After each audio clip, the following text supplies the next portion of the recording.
Hi students, हम discuss करेंगे RTP जनवरी 2025 में आए हुए इंडिपेंडेंट एमसीक्यूज लॉ से रिलेटेड।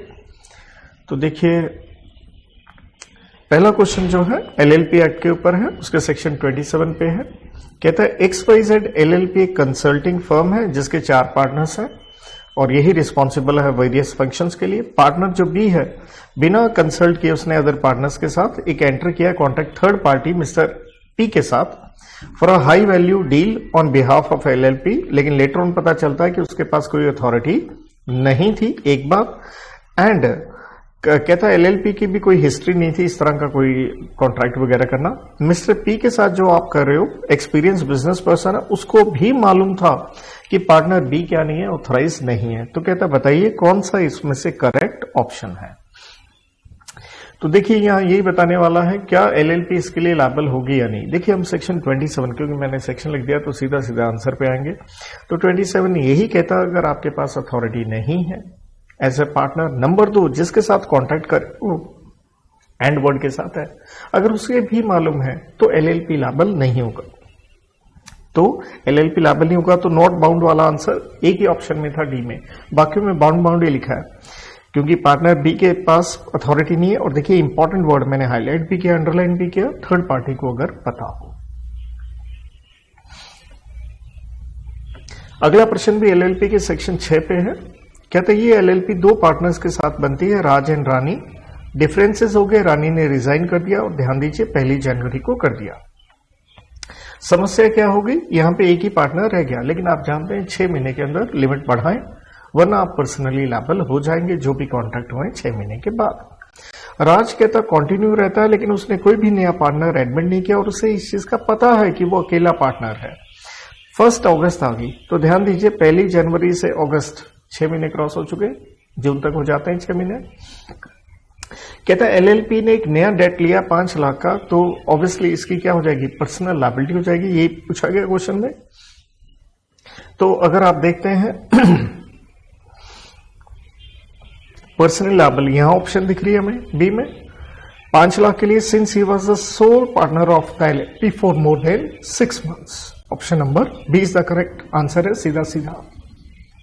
नेक्स्ट क्वेश्चन देखिए, कंपनीज एक्ट पे आएगा। आप अमित हैं, चार्टर्ड हैं, आप ऑडिटर अपॉइंट होते हैं। मिसेस अनीता जो कि वाइफ है आपकी, उसने इस कंपनी के शेयर्स ले लिए। भैया फिर तो कॉन्फ्लिक्ट हो जाएगा, 141 का 3 लग जाएगा, डिस्क्वालिफिकेशन, राइट।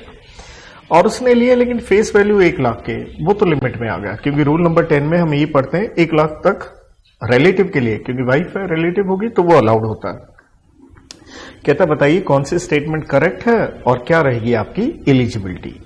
तो भैया जैसे मैंने कहा, आप can continue as auditor since the shares held do not exceed the limit specified under the Companies Audit and Auditor Rules, क्योंकि लिमिट आप 1 लाख की रूल्स में ही पढ़ते हैं, रूल नंबर 10 में, वैसे एक्ट में देखते हैं तो क्या लिखा है 1000 रुपये और एज में भी प्रिस्क्राइब। बाकी अगर आप ऑप्शंस देखिएगा तो वो इतनी सूट नहीं करती हैं।